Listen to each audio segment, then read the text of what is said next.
Everybody talks about having a community, but like, they don't even have a following.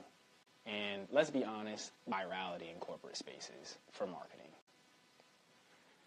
So if this is your first time here, my name is Terrence Harris. I'm a cultural architect. That just simply means I turn culture into capital, right? So that people in the diaspora can repatriate and use these digital platforms specifically because they lack, like they don't have the same governance and basically the same gatekeeping as physical society. So like we want to use these spaces to repatriate and create the new mainstream, right? 3 billion plus melanated people across the diaspora doing commerce. So that's what this Still Growing Sessions is about, is connecting along those borders, right? I wanted to talk about this whole community thing because as somebody who grew up in a dysfunctional home with an adverse childhood development in an endangered environment with miseducation and exposed to terminal and like chronic violence in my community, I take that very, very sensitively, like how people keep pitching this whole community thing, because let's be honest, like the whole word and the sentiment around community being introduced into business or entrepreneurial spaces was specifically for black people who didn't feel included in predominantly white spaces. I remember these things when it went from customers. I remember people just used the word customers and clients 10 years ago, right? 10, 15 years ago, everybody was just a client or a customer. You didn't call anybody a community member or a member. No one was interested in diving that deeply into the relationships. They were worried about brand loyalty. And if you remember those days, a lot of these businesses were ran on points, reward systems, right? Rewarding you for paying the most, rewarding you for showing up the most, rewarding you for referring the most, but not for being a community member or talking to another person who bought anything. Macy's never cared if you talked to another Macy's customer, and Foot Locker didn't care if you talked to a shoe enthusiast. They cared about if you shopped with them. Recently, over the last decade or so, especially because of the evolution of social media, we've been doing this whole community narrative. So that's a little bit of the backstory, but let's break this down a little bit, right? Because I want to do a little timeline, and then I'm going to create a framework for identifying these fake community spaces, and then I'm going to leave y'all with a call to action. I'm going to try to make this one very short, because this is part 2 from the first video that we did that just introduced the ideas about, like, having a following and turning it into a community, but then now this is like a higher level. This is V2. This is the second part of like, all right, but why isn't your community thriving? Why is it so hard to find community, and why does it seem like communities everywhere? Customer. Only recently did everybody start using this word community to really just bring you into an email marketing funnel, which is they get your email and then they just market to you just relentlessly. Or they put you in a group chat where people just start sharing stuff that has nothing to do with one another. It's all an individual game, right? And so people mask this whole idea of group chats and community chats and, email newsletters to really just rope you into a permission-based marketing funnel. That's what it's called. It's a term that marketers created where you get people's permission to basically sell them stuff, because when you were on the streets, you remember those things that said no soliciting? Soliciting meant that you were standing on somebody else's business property, trying to sell your own businesses.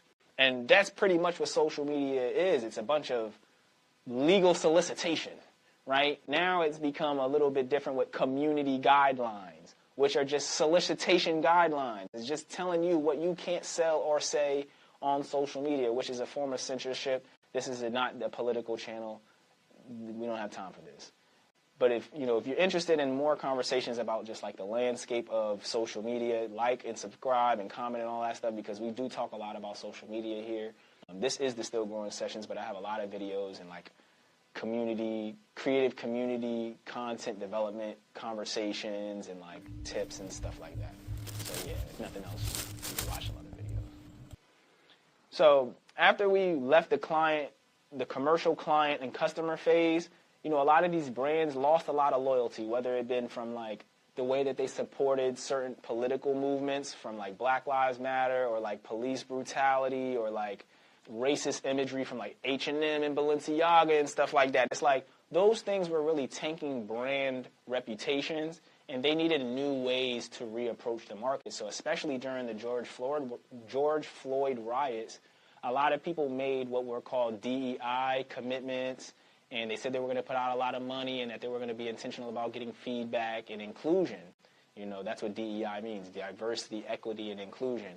Now it's 5 years later, Donald Trump is the president, and like a lot of those things have never came to fruition or have been rolled back severely without meeting the full distribution of what was mentioned as, you know, pretty much money or resources. So, you know, this is just a perfect example of how a lot of these corporations shifted their language from customers and clients and you being rewarded for being the highest valued client and customer to embedding this notion that you're a part of a community and that you're going to share your experience with other people and that shared experience is what they're going to service or interest themselves in the most. But we've seen on countless occasions that whether you give your data to somebody and then it just ends up in 5 other platforms, Meta, and then whether it be the fact that you could give your phone number to one person and then you're getting job LinkedIn and Indeed, right? You see what I'm saying? So it's like, at the end of the day, a lot of these people have misappropriated the trust, and now the word community has become even monotonous or like exhausting, you know, and that was super serious for black people because this is a group of people in America, black people specifically, who was affected by, you know, illegal substances in the community, then political ostracization, and then like economic discipline, so many different systemic issues that like the word community was really, really like endearing to them. It was really attractive and appealing. They were looking for somewhere to be where there was like people didn't have good relationships with their family members, or they had poor romantic relationships or interpersonal relationships, or like, you know what I mean, cultural relationships even just with themselves and the like people who look like them. So it was super on point when they start saying the word community, only for people to be more riddled and more distrusting of community ever more, because a lot of the times people were saying they were going to teach you when they really were charging you, and a lot of people said that they wanted you around when really they were trying to use you as an entourage. So today, like I said, I'm going to keep this one a little bit more shorter. I just wanted to holler at y'all about like being aware of these fake community spaces, right? I've mentioned some of the things that you should look out for, but let's give it a specific name and list it out, right? A lot of times when people are collecting your data, if they, people could just be using your data to show you more about yourself, not sell you stuff. So like that's why I like YouTube Wrapped, those run apps or like those health apps. It's like you give them your data and then they tell you stuff about yourself that you wouldn't normally keep up with, right? That's cool. Like that's something communal, especially when you can share those stats with other people. And like, I think Duolingo has that too, where y'all can learn languages together, right? So like, I already know you're going to take my data.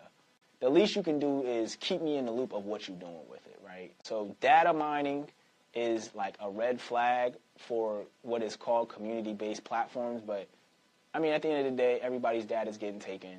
Just be in tune and be aware of what the data is being used for. Number 2, a lot of times people are ranking you because of how much you're spending, or they're upgrading you or treating you better because of how much you're spending, which isn't any different than, any other business, but don't let somebody tell you that they care about you because of how much you're spending, right? I think this is a good time to like introduce the difference between community and brand loyalty, right? If we just want people to be committed and loyal to the brand, we don't have to talk to them like we love them or that we're going to care about them or are interested in them outside of them purchasing things. People are okay with just purchasing stuff.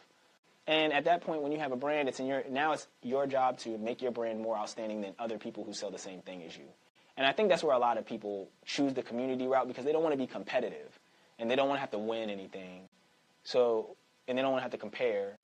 So they call it community, and they use the euphemism of everybody can eat, everybody can have some, everybody can be a part, when in reality, they still want all of the creative direction, authority, and autonomy, while just having other people service them and support them without being required to show up exceptionally, right? You just be who you are, be yourself. But that's, once again, why it's misinterpreting or it's misinforming or like just deceitful on the end of people who gave you the word, not you, not us, right? We genuinely want community. We deserve to be supported without needing to show up exceptionally. We deserve to be able to like share what's on our minds and on our hearts without it costing something and communicating with people, right?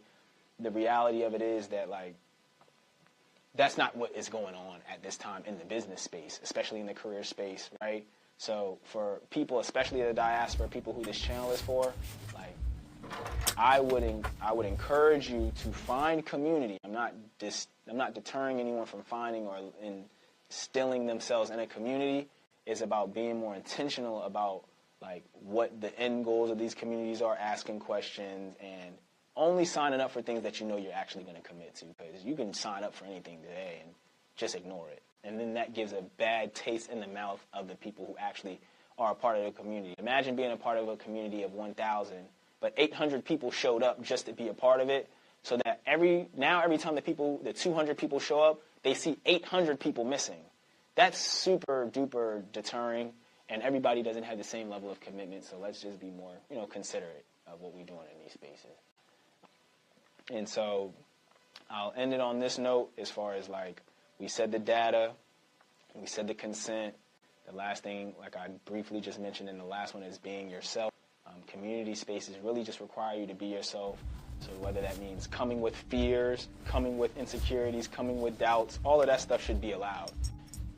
If your voice gets silenced because you're not talking about what everybody else wants to talk, pyramid, right? It is the person at the top telling everybody else what they can and can't do, and that everyone doing what they can or can't do is supposed to eventually help the person at the top, and then the person at the top might reward you for doing what they told you to do. But it's not a space for you to be yourself, grow and develop, and become. So the question we want to ask ourselves and in this video today is, and we mentioned it very briefly in the last one, right? Are we building a community or are we building a brand? At this time, I would say that we're building a brand. The goal is to get people to enjoy the movement, right? Because movements can be associated with doing super hard work and losing a bunch of people and being forsaken in the end. Where I want to make this repatriation process digitally and us becoming the mainstream enjoyable. And I want to look good when we do it, and I want to be able to make the effort without it being an insurmountable sacrifice on one person. We talked about community, we talked about how one person shouldn't have to know everything, right? If everybody knows something, right? So if everybody buys a hat, I don't have to require a small group of people to buy every piece that I make, right? If 100,000 people buy a hat, I made $2 million. Versus if we trying to get, 10 people to pay us $100,000, it's like that's much more challenging. So that's all we have today. That's our question for the day. It's like, is it brand? Is it community? And with that, I'll see y'all next time.